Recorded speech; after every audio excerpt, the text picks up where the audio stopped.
everyone. Welcome. As you file in, we're very happy to have you here, as we always are at the GAI Webinar Series. Thanks for joining us today. We've got a good one for you. A bit of a switch up in the format, which I'm excited about. We've got a panel discussion that I think will be very exciting, and I hope you'll be very interactive and placing your questions in the chat for my friend David Gould to address as they come in and at the end of their panel discussion. David is here with AMERRA, one of our oldest friends at GAI, and he's going to lead a discussion today on a playbook, the AMERRA playbook for sustainability and responsibility in a global crisis. So, and we have three awesome portfolio companies with us today that are going to join in the conversation, and I hope that everyone enjoys it. I'm going to disappear for a while, but I'll see you again at the end. I'm going to be an avid listener myself. So I'm excited for the discussion. David, thanks so much for being here, and all of you, thank you. I look forward to it. Kate, thank you very much. I guess we will get started presently. And we first like to thank Kate and all the folks at GAI, our friends over there for many years, as Kate mentioned. We figured, after looking at a number of the webinars that have been done so far, to do something a little bit different. We've been talking about the impacts of the pandemic by virtue of a lot of the topics that I think a lot of you have heard so far: labor density, the impact on hotels, restaurants, and cafes, supply chain disruptions, specialty foods, and technology, how that's being impacted, and a lot of sort of general comments. Our thought was that in talking to some of our portfolio companies and the executives that are managing decisions on a day-to-day basis, that by virtue of providing some of their very specific examples, that we could, you could draw your own conclusions as to what's working and really what's not. So with that, I will provide a little bit of an introduction to the various esteemed folks on this panel. And Alex Myers is the CEO of Andromeda. Andromeda is the largest sea bass and sea bream producer in the Mediterranean. Alex started last November. He had a number of interesting things that occurred almost simultaneously. We all know about COVID, but he started on the day that Andromeda acquired the two largest bass and bream companies in Greece, Nereus and Salanda. And then a number of other things happened prior to COVID. So he is battle tested, and we're looking forward to hearing some of his comments. We also have Sten Estrup, who is the chairman of the board at Biomega. Biomega is an innovative biotechnology firm that takes materials from the renderings from the salmon production process and turns it into high value protein that's useful not only in pet food, but also for human ingredients. And it'll be interesting to hear what sort of elasticity or not that business has seen in the face of COVID. And JP Ibarra, who is an executive at Mercon. Mercon is a integrated coffee supply company that sources its beans from the equatorial belt as far east as Vietnam, as far south as Brazil, with a large concentration in Central America, with off-takers that range from Starbucks and Illy to a number of other specialty roasters. They have had, I think they've been a real pioneer in sustainability with very specific programs that build community spirit as well as education with their suppliers. So with that, I want to just go right into some of the stories that y'all might have that emphasize what you've been seeing. And one of them is, start with you, Alex. Prior to COVID, there was a storm in Spain. It was called Gloria. And we're not going to sing Gloria because it's not really something that made us very happy. But maybe you can tell the folks what happened and how you were able to pivot and really make lemonade out of lemons. Okay, so thank you, and thanks for the question. Also, my introduction, as you said, I started in December. It was the day where we actually acquired two other companies, and we were ready for a three-way merger, which was going to start in January. So I call my career so far, which is 6 months, the perfect storm. And I can tell you a little bit why I think it's that. So as we're starting our three-way merger, we're presenting actually the first budget for the three companies together. And this was in mid-January. And as we're presenting the budget, this we were doing in Greece, because we're an organization that's 80% of the production is in Greece, and the organization as well, and 20 in Spain. So as we're presenting the budget to the board, we are having the century's worst storm in Spain that actually wiped out 40% of the Spanish production in aquaculture overnight. So as we're presenting our budget, actually our production shrinks by about 10%, and this was a big hit for Spain. And we actually went through three phases, and actually it was in a way it was a good preparation for what was yet to come. So we went through a phase which was safety first. We told our organization to stay away from the farms, don't go out. We didn't go out and assess damage until everything was calm. And that was the first phase, which was just about safety, keeping our employees safe, keeping them home actually, and then deciding at some point to go out and assess the damage. Then the second phase was about business continuity. So actually 40% of the production in Spain was gone. So we started checking with our customers what the need would be, and we actually became more creative and more agile during that phase. So some of the solutions were, of course, we had a lot of production in Greece, so we had to convince our Spanish customers, who prefer Spanish fish, that Greek fish is actually quite high quality. We should bring that into the market, into the Spanish market. And we also started actually looking at who of our competitors were hit the least, and there were actually some small competitors that were hit much less than us by the storm, but they didn't have the customers. On the customer side, we had a much broader customer base. So we actually started trading fish from our competitor as we were also bringing in Greek fish into the Spanish market. And actually we managed in a fairly short period of time to bridge the gap of the production, of our own production gap, and at the same time to accelerate licenses in the right location. So we were doing a lot of analysis and actually started looking for locations that were much safer from a storm perspective, even though the storm was a once-in-a-century storm in Spain. So that was my second month at work, so 40% of Spanish production. And I remember sitting down together as a management team in sometime in February, March, and saying, we're actually have a Spanish plan that's better and more robust in the next 5 years than we had before the storm. And we were feeling quite upbeat. And I remember us saying to each other, what else, what could be worse? And this was early March, right, after the biggest storm. So I won't go into the COVID story, because the COVID story is actually even more dramatic for us. But maybe I'll take a pause, and if you want me, I can tell a little bit more of the COVID story. But this was just a Gloria story, which actually taught us quite a lot of how to handle unprecedented moments. And we actually used a lot of our learnings in the COVID, which was much worse for us in terms of a dimension of the consequences of that. I think that's a good lesson. It was a good test case. I remember seeing pictures of some of the nets that made it onto shore, like I don't know about hundreds of miles, but certainly tens of miles on shore. Winds of over 60 miles an hour, so major event.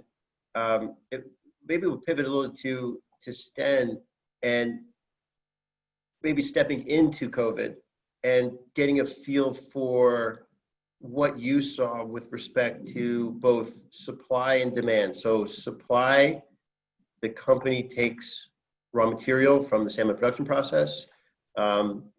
Salmon typically goes to Horeca, so it goes to a demand channel that might have been constrained by what was going on with Corona. And then on the other side of it, you have pet food. And so the demand wasn't all pet food, but a significant component of it. So maybe if you could give some sense of what you saw and how you guys reacted. Yeah, absolutely. So picture this here. We are a small organization. AMERRA is around 50 employees based up in Norway, running one asset, one factory. However, quite an important part of the salmon processing industry, where we're getting the offcuts from the salmon processors into AMERRA, then we transform them into human peptides and other products for the premium pet industry as well. So if we are not taking the products, they will go to waste.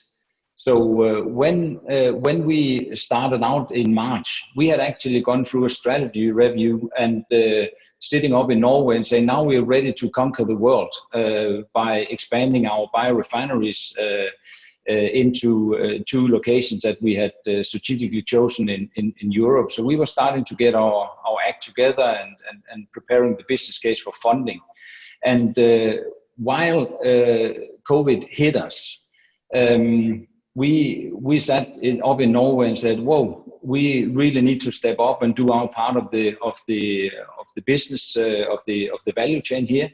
So what we did initially was we looked at all the suppliers and we said, what will happen with the salmon processing? Will this stop and will our demand continue, meaning that we would be out of stock very soon? Or would the other thing happen, that the slaughtering would not end, and then we will continue to have products, but would we then not be able to sell it and transport it out into the world? And as a small company, that would obviously, both of the situation would give significant challenges, both from a cash flow and operational.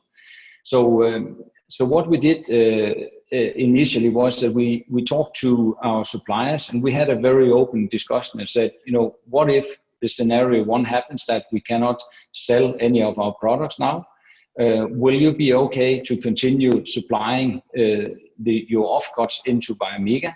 And we will then pay it as we are able to sell our products. So we were having an open discussion about preserving value for them, but hence being able to work on a better cash flow than we originally had agreed upon.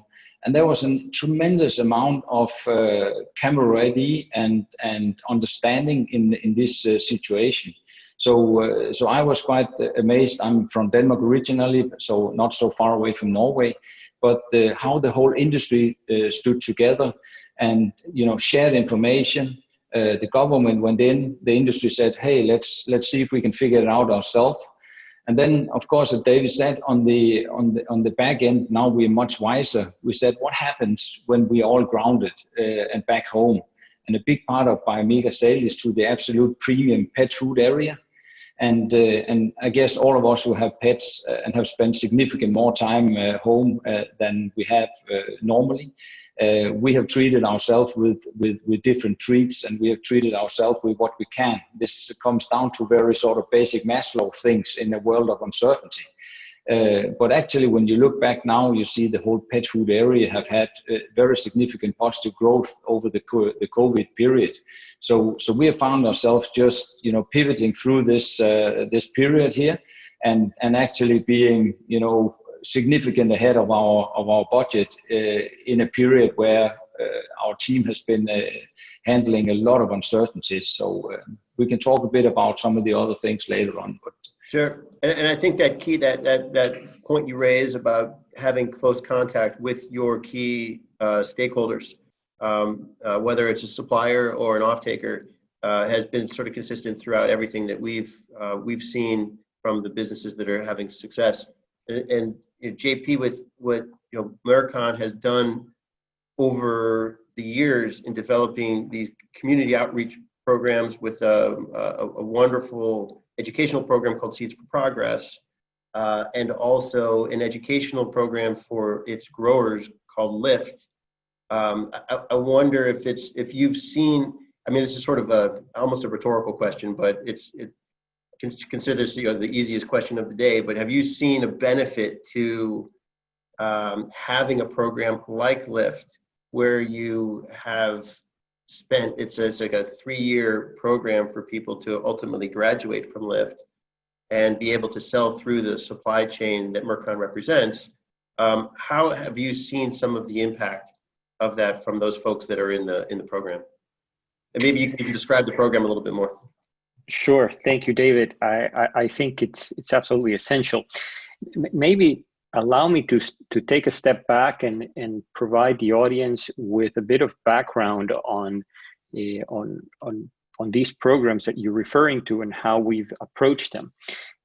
So really, we have struggled over, or we did struggle for many years, I would say starting 7-8 years ago, as to how to approach sustainability and what it would mean in terms of our strategy and how we would implement. Would we just move to specific supply chain certifications and try to check a box somewhere, or if we would do something more structural? And as we have progressed over these years in thinking through this, we've concluded that it's really sustainability is very much at the heart of your strategy and what you do, and then particular programs and particular activities that you do really end up being an expression of that strategy.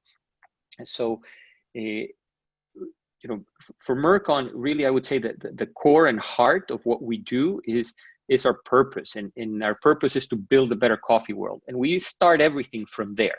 Right, the thinking, the values, everything that aligns the people, the organization, the resources, the planning, starts from that purpose that drives all of us to go to work every day to build a better coffee world. And so, as we look at our coffee supply chain and the challenges that it has, maybe perhaps a bit of backdrop on the coffee supply chain for those who are not so familiar with coffee. Just a few words. Coffee's been growing tremendously. The coffee that has been in the highest demand, or the highest sector demand for coffee, is the premium coffee. And the premium coffee comes from perhaps what is the most challenged supply chains in all of coffee. They're coming from places like Colombia, Guatemala, Honduras, Nicaragua. And so if you think about the mass of producers in these countries, they're in very rural areas. They don't necessarily have the best practices for agronomical technical abilities or technology. I'm sorry, and they're not necessarily well funded either. So we developed our LIFT program really to address the sustainability gaps across these supply chains and to strengthen them. We were able to get a lot of support from our clients, such as what you mentioned, Starbucks, Ely, these clients that value the premium coffee, that also see the challenges, that want to see a stable supply chain in the future. And so we've created these programs to address both the client needs, but also what is fundamentally at the heart of the producers, which is productivity. They need to be able to compete with high technology places like Brazil, and quality. So they actually are able to sustain and improve quality, because that's what's in highest demand. And of course, environmental friendliness and minimizing impact on the environment, and actually being a net positive contributor, which coffee can be.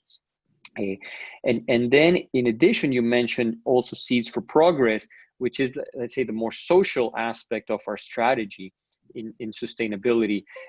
And that's really looking at the heart of the communities where these coffee producers are. Many of them are in such, let's say, poverty-stricken areas that there's really very little funding that comes from the government to support their schools. So their schools are very run down. They often have multi-classrooms for many years, so one teacher for several grades, etc. So we created Seeds for Progress to adopt schools and really run a non-for-profit organization to try to address improving the quality of education in these rural areas, so that these would become stable communities. People would not want to leave them, drop the coffee plantations, run to the United States and pursue for a better life, but that they would see a future. And so we've done this in partnership with the University of Pennsylvania Graduate School of Education to ensure we get the most effective pedagogies on math and learning. And we try to raise funding from all of our partners across the supply chain to invest in these communities so that they do become a good place. That's so. And when we think of the building a better coffee world, I think you guys are really at the vanguard, and sort of that transparent and clear communication with all the players in the supply chain have been sort of a beacon of light there. And maybe just touching on that as well.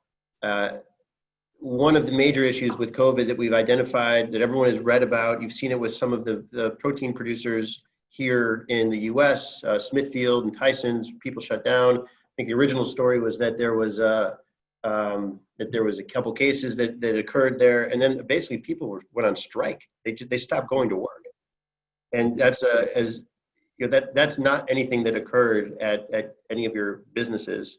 I would like to think a lot of that is due to some of the work that was done prior to the crisis. As Sten, you were saying, your business is smaller, it's 50 people. They go into the facility, they're all wearing hazmat suits already. So it's a little bit of a different situation than, say, with Alex, there's 2,800 people that are working in some capacity at Andromeda. Maybe you, because you cover so much area, Alex, from Spain to Greece, distribution that goes throughout Europe, perhaps you can shed some light as to what, there was risk, right? People are still scared. Why is it that people are continuing to come to work? What is it about Andromeda? Obviously people need a paycheck, but what is it that you guys have done that has that esprit de corps that you see? Yeah, I mean, just to put it in context, we're about 2,500 employees, of which I would say 2,000 are actually, I would say, in the field, so non-office working.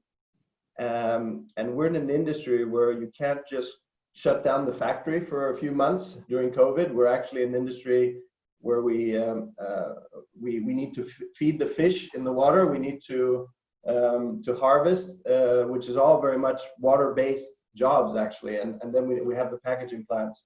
So we actually, and I would say it's actually more the love of fish and fishing and the aquaculture industry rather than, let's say, a special love for the specific company. So people are really living and growing these fish for 1, 2, up to 4 years. So they're really an engaged organization, right? And when I again going back to Gloria, it was almost a personal loss when we lost a big portion of our farms.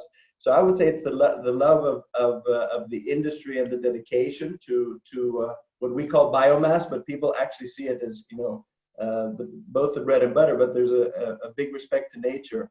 But that forced us actually to how do you ship people out to the farms? So we went into shifts, both in the factories and the packaging plants, but also boating people out to the farm locations. We have feeders, we have harvesters. So there was a lot of, let's say, employee logistics that arose that we hadn't even thought about before was necessary. And if I would simplify the solution, we ended up with double shifts where actually the teams weren't meeting each other. They weren't allowed to contact each other in order not to spread, let's say, not to unnecessarily spread COVID.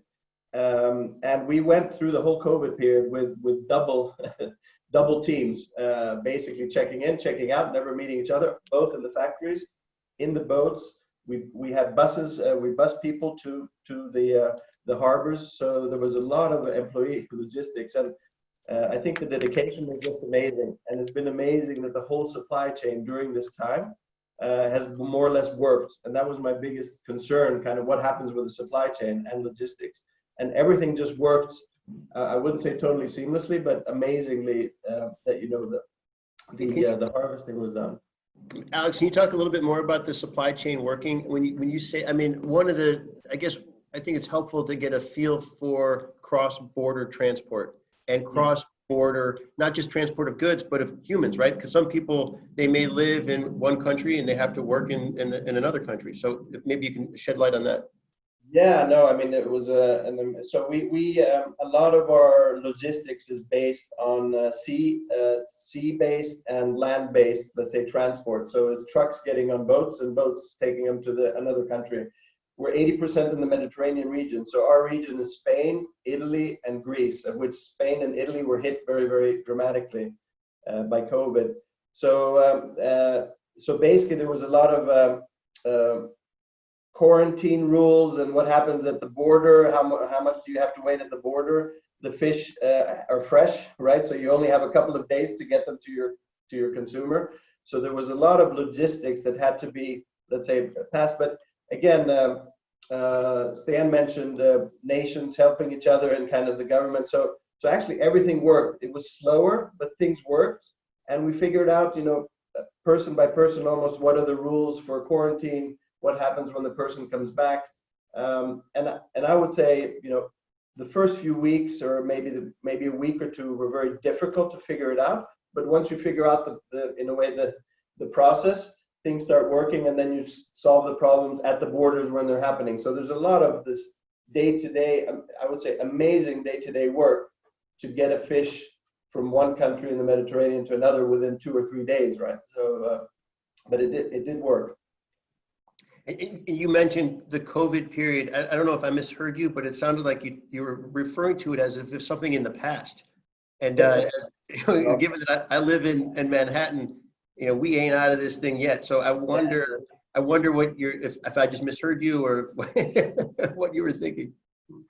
No, of course things have opened up a little bit on things like logistics, and our region is very much Mediterranean and Europe based. So we do have some challenges with the US because 7% of our sales are US based, and there we don't have actually air freight to get our products there. So I would say that's the only one that has been let's say not reopened. But otherwise we feel that the logistics and kind of the supply chain is fully functional. So in that sense, it's post-COVID in a functionality way.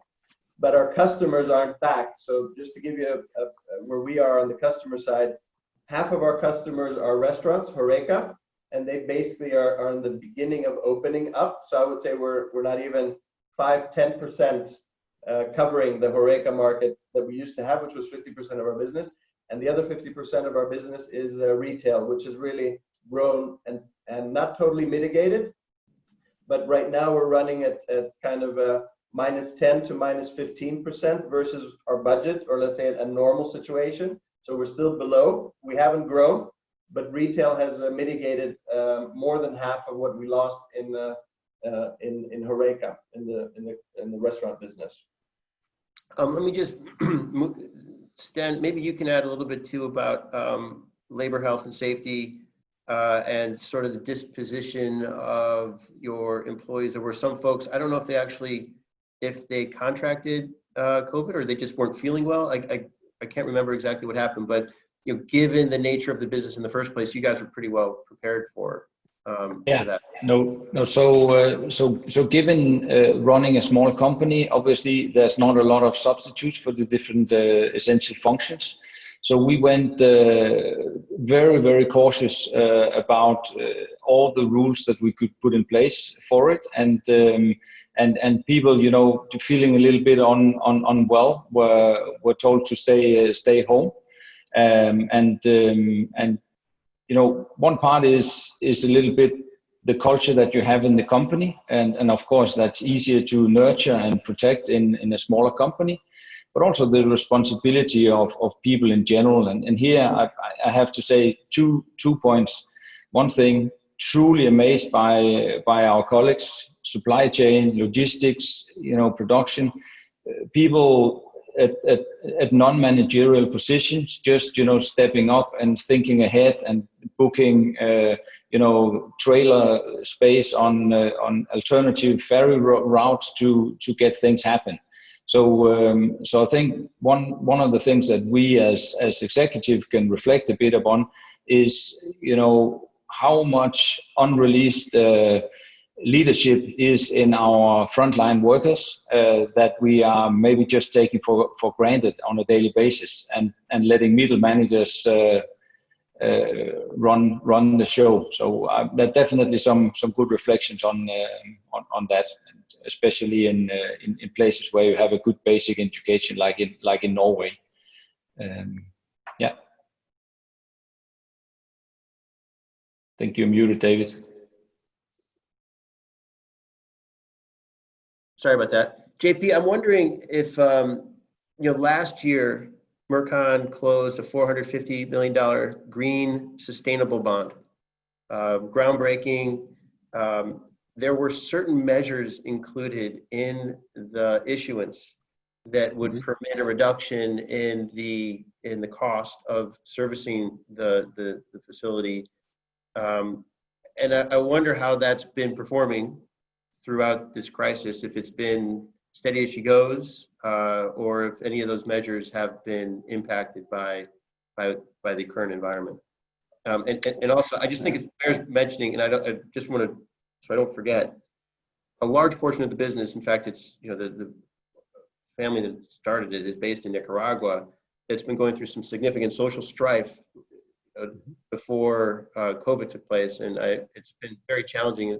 Even beyond that, the fact that the 600-700 employees at Mercon are coming to work and continuing to work without any interruption is really a testament to the platform that you've established and the type of bond that you've created beyond simply a paycheck. But I just, sorry, had to say that. But just with respect to the green bond, I'm curious as to how that's been impacted, if at all, by what's taking place. Thank you, David. So I'll address both points, and I'll start with the sustainability or sustainable revolver.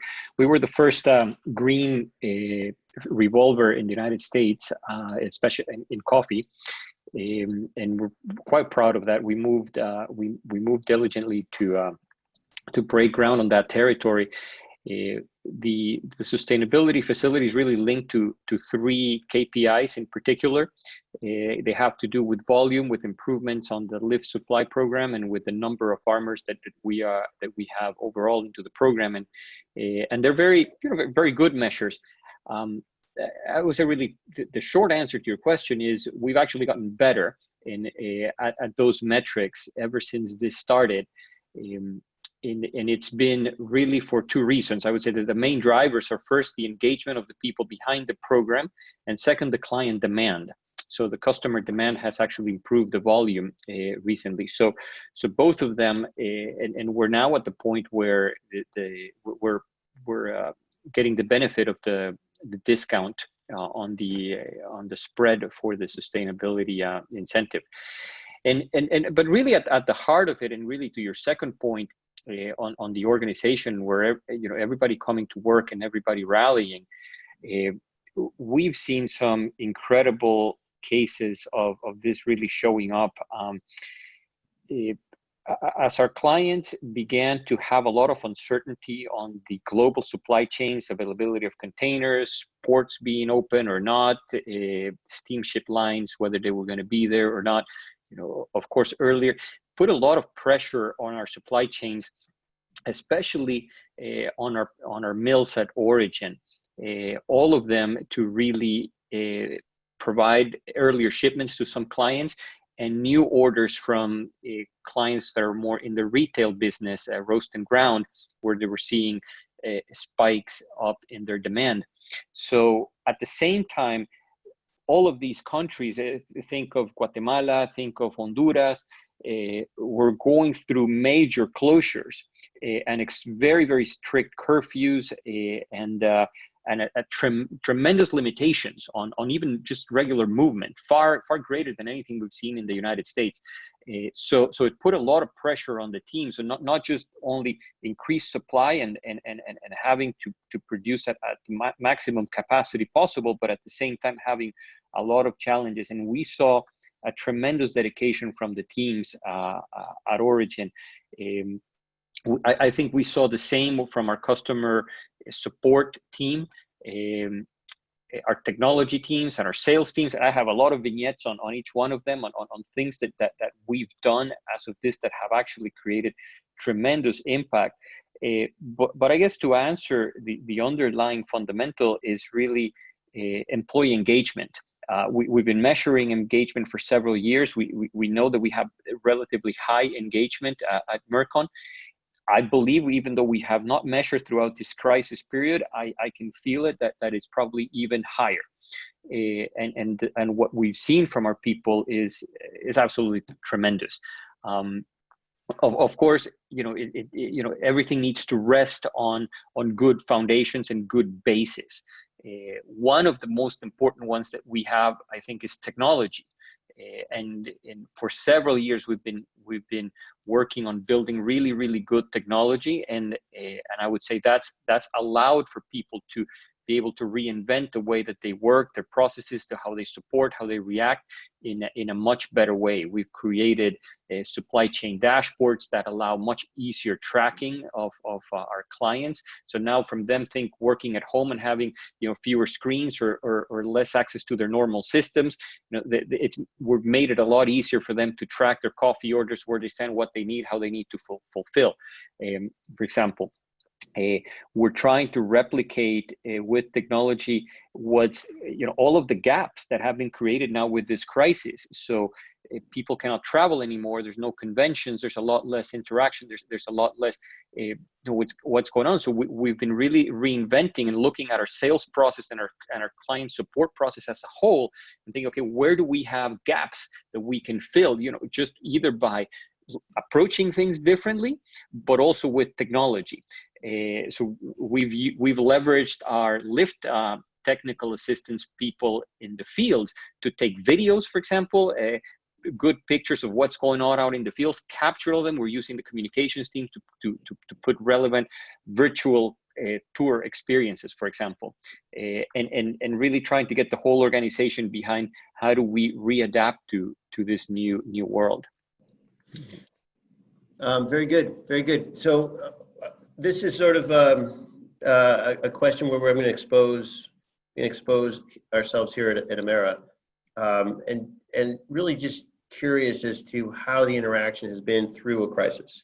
And I think plenty of AMERRA folks are also participating in this webinar, so you can speak directly to those folks that you want to in a way that's sort of disembodied, if you want to.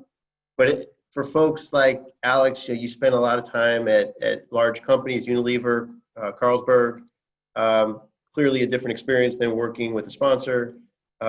Sten, you spent a number of years at Christian Hansen, which has its own infrastructure, and it's just a different approach.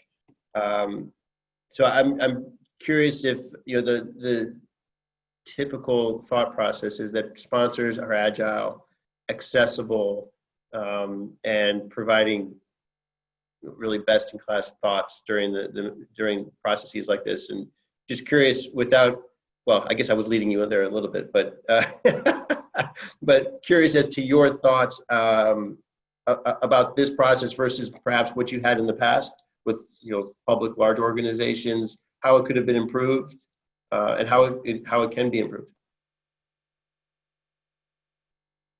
You want me to jump in first? I can jump in first if you want. Well, any one of you can start. If you don't start, we're not going to take it like you're not interested.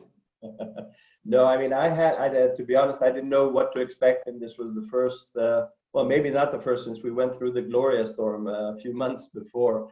But I felt, to begin with, I didn't feel alone. That was and in a positive way. I didn't feel, here I am with this, actually the first sales figures were quite scary, right, during those first weeks of lockdown. So I felt what happened was, a hand stretched out, and I started getting a lot of calls, individual calls from me saying, Alex, we're here to support you, getting information about what's happening in other companies, and actually getting emails with how you should structure your team and kind of how do you structure around a crisis situation. And I remember actually getting these emails and looking at them, and we actually ended up using some of that information to get to create task forces. So we actually ended up with task forces internally that met once a week, and also our meeting structure with the shareholders and actually we're just part of the same team went also to weekly. So short meetings, update meetings, and very much short, frequent and short, rather than longer and kind of more document based. So we went into a mode where we're actually helping each other, informing each other on a weekly basis and sometimes bi-weekly basis. Safety first was very clear, so it wasn't about what's the budget and why are we off budget. All those discussions kind of disappeared. and it was how are employees doing? How do we get business continuity? And then, of course, there's a bit of an aspect which is important, but I hadn't faced it in previous jobs. The whole cash, let's look at the cash situation and make sure that we're working on scenarios and make sure that we're in a safe place cash-wise. So we started working on different scenarios. So I would say it was a lot of pragmatism, a lot of very good discussions and supportive discussions, and then kind of this constant focus on kind of cash and business continuity. But I was very positively surprised. And again, I didn't know what to expect, but I felt in a way I didn't feel like a lonely CEO. Let's put it that way. I felt like a CEO that has support and also helping me to support my organization. Sten? Yeah, I would echo that. What I thought was extremely supportive was that small company, the capabilities of quickly do a different scenario planning and all of that is not there. We're 50 people, including blue collars, so we're not having 5 MBAs sitting on the bench waiting to crack numbers. So that was extremely supportive to have a bit of extra resources coming in and helping. So okay, what will happen in the cash flow in this situation? And then we got together in the boss and had bi-week or twice weekly updates where we just walked through the whole value chain of Biomega. And updated, and that's actually something we have continued to have. So instead of having bigger business reviews, then having smaller syncs, because if you're aligned about the strategy, then you don't need to start from ABC in those big business review. Then you can do smaller syncs, and I think that's more efficient from the owner perspective. It's also more efficient from the portfolio company's perspective. Because you can't get into a phase where you become too internally focused on preparing for such a business review. So if there's the trust and transparency between owner and portfolio company, which I definitely have felt from day one, and I've tried to live that myself as well, then I think there's a big learning of doing smaller rhythm of smaller touch bases. Where you, of course, go into your deep dive from time to time when it's needed. You usually do more deep dive when things are not working out. But here in this case, it definitely was more positive, so that the team could focus on the external part and solving things and keeping things moving ahead. But obviously, you feel the anxiety, as we all did. And just recognizing that and not seeing that as going into defense or all of that. I think that matureness was there, and so I echo you also, Alex. We've also got good inspiration on some frameworks and tools that could be used and be deployed. And so quite a good supportive experience. For us at Mercon, I would say it was also, even prior to the crisis, has been extremely useful. During the crisis, very much the communication was immediate. And I would say the biggest value for us was to help be calibrated with what was going on outside of our industry, outside of coffee specifically, and just in the general agri space, in the finance world, in other areas, as things were developing very, very rapidly. And it's important when the world is changing so dramatically to react quickly in the areas where you want to react quickly and not overreact in areas where you would later regret it. And I would say that's precisely where we would see, where I think in retrospect, we saw the biggest value from our conversations with AMERRA. And I think to this date, we're sitting on a very, very healthy balance sheet, very, very healthy performance book overall. And it's been a very good partnership. Well, great. And we look, guys, we appreciate all of your hard work. One of the things, so now we got a couple questions, and if anyone wants to throw some questions out there, we can see if we can get to them. Here's a good one for any one of you gentlemen. What are some of the key changes to the business models that you believe will stay after a vaccine is developed for coronavirus? Perhaps communication with customers, suppliers, the supply chain logistics, transport, what have you. Any thoughts on what you think might be a permanent change? I can jump in if you'd like, David. I certainly think that the leverage and the use of technology in various aspects that was never thought of before is definitely here to stay.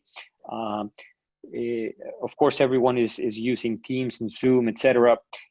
But I feel that there's a general conclusion, largely, that a lot of in-person meetings can really be replaced by virtual meetings.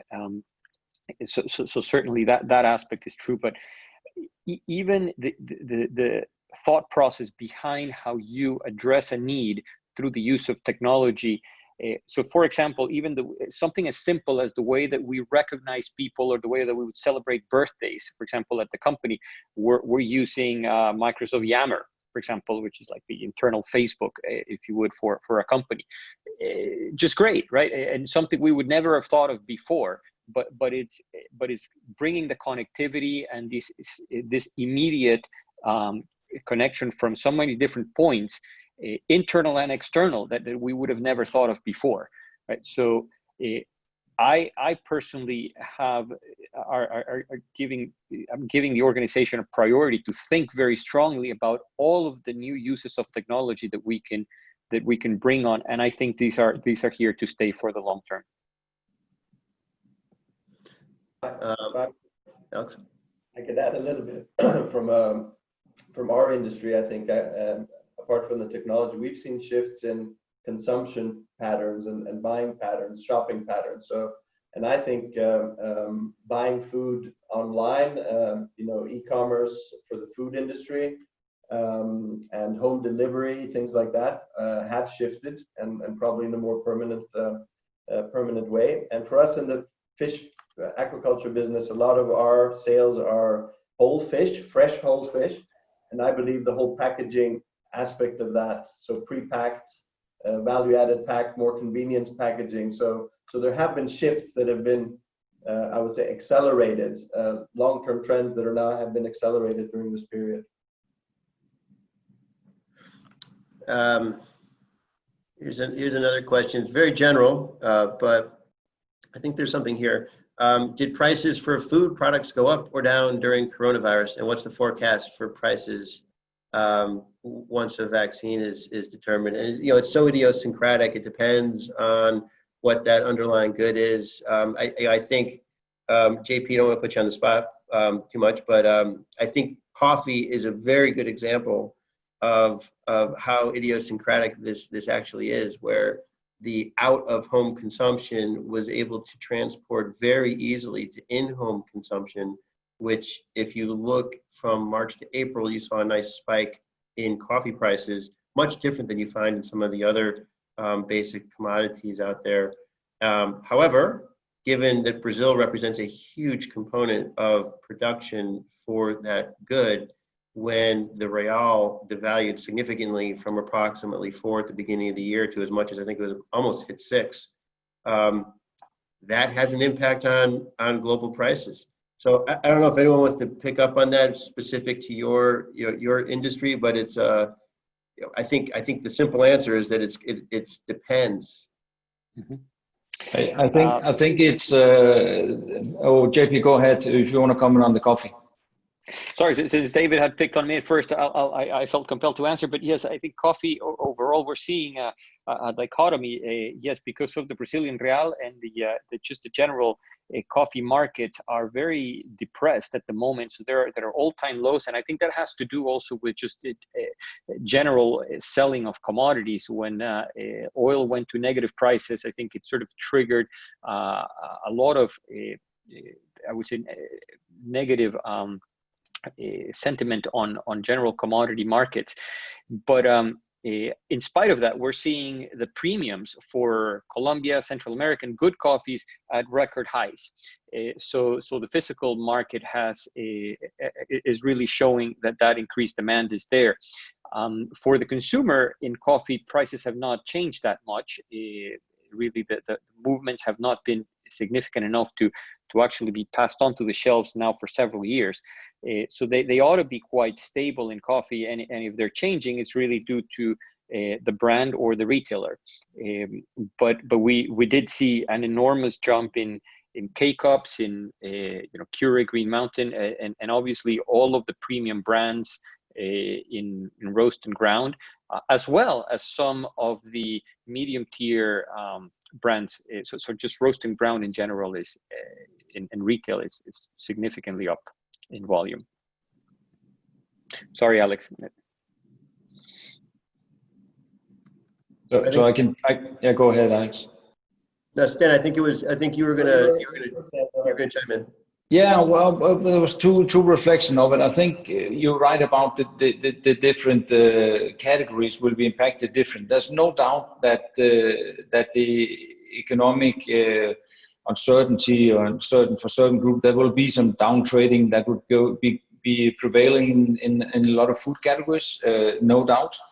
But I think there's a factor also that we should not forget. And remember, the last 5-10 years, what we've been doing in the food chain is optimizing inventory, freight just in time and all of that. And what we have seen now is that if one of those chains are broken, then the whole thing falls apart, and then you can't supply, or you miss your the one part of your chain. So I think there will be some companies who will be less optimizing inventory and having more local supply, maybe a different footprint in the future. So I think the whole value chain will definitely change after this, and this could cost some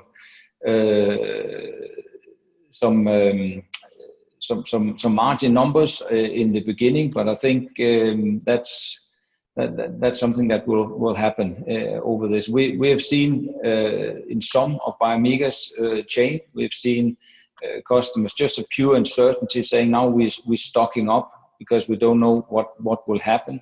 But I think there will be more buffer in the overall food value chain than we've seen pre-COVID. Yeah, so for me, if I would just give a quick comment, actually prices didn't change during the lockdown period. I think the customers and we ourselves were focused on other things other than price. So prices have been very stable during this period. I think for the industry, though, right now we're entering a period where probably supply is much higher than demand. And if the tourist business doesn't happen in the summer, there's going to be less eating out happening, at least in our region, the Mediterranean region. So I feel it's going to be cyclical, and we're entering a bit of a tough season, but then it'll kind of even out as supply and demand kind of meet each other again. But I think in the short term, there is an oversupply of fish that weren't sold in the second quarter. We have a number of other questions, but I had prepared a couple of speed round questions that you're not allowed to answer more than basically just one word. Okay, so I got a couple of these. So you're on lockdown in your country or state with room for only one additional person. Who do you take, E, S, or G? Come on, JP. E, S. Okay, S. Anyone else? Sounds like a task. Sten's on mute. He's not going to answer. I would go for S as well, actually. Okay, 2S. We go with that. We go with that. What country develops the vaccine first, gentlemen? Stumped you? Germany. Germany.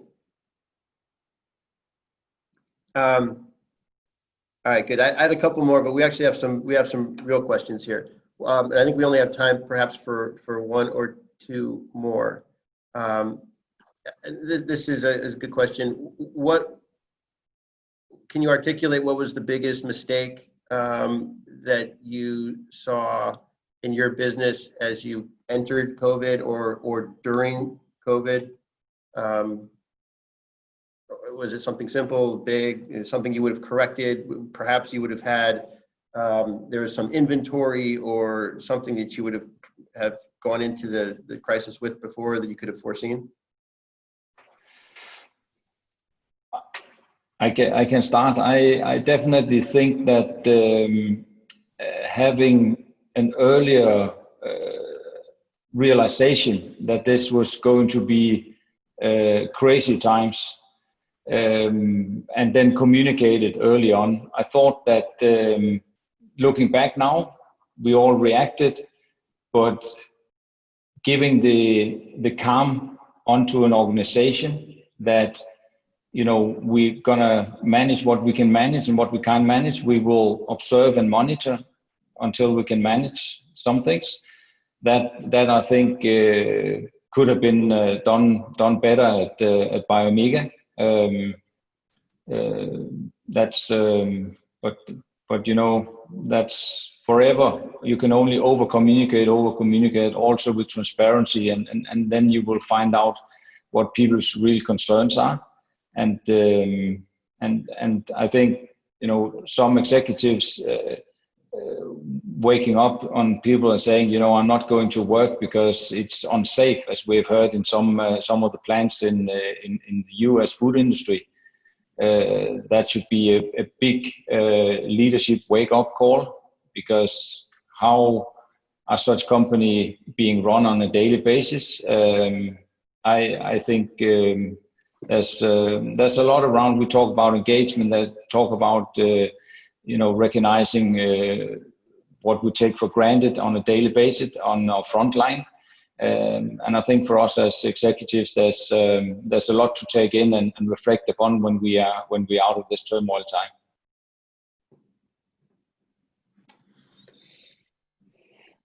I think for us, 2020 hindsight, really the first half of March was so dramatic in terms of market volatility, fear, etc. I think that fear permeated quite deeply in our sentiment, made us become I think extremely risk averse. I think in retrospect, maybe a little bit more conservative than what we should have been. But at the moment, it was complete uncertainty as to how bad this was really going to affect the world. Yeah. Same with me, underestimating the impact, the possible impact. I remember just being 3 weeks before the lockdowns thinking, you know, how is this really going to impact our business? And I was thinking in scenarios that weren't even close to what actually happened, which was that half our customer base closed down overnight. So it was really always trying to find a mild version of how it would impact that wasn't even close to the actual impact of it. So the underestimation, I guess, in hindsight. Alex, I think you get the last word. Gentlemen, thank you very much. Kate, I don't know if we're approaching the hour here. We are indeed. Thank you all so much. I enjoyed listening to all of your real life case studies. I think that's missing a lot from all of us sort of news junkies who just sit there and absorb all of the bad news as it comes in and look at things from a general perspective. So getting to hear real life examples of how businesses are dealing with this, I think is so valuable, and we really appreciate you being here with us. From my perspective, underestimation was certainly a factor as well. I mean, our Global Ag Investing flagship event, which is every year in April, obviously everyone in the events industry has been largely impacted. And so we postponed to August, you know, thinking that that was a great long time to give ourselves to try to get through it. And obviously it's looking like that's not going to take place. But I do think that, you know, having technology available to us is something that we're certainly embracing too. And we're going to be providing an online community and a digital conference for everyone this year. So I hope that you all go take a look at globalaginvesting.com to learn a little bit more about that, and I hope you can all join us there as well. But thank you, David, and thank you all of you for all of your insights. We really do appreciate it.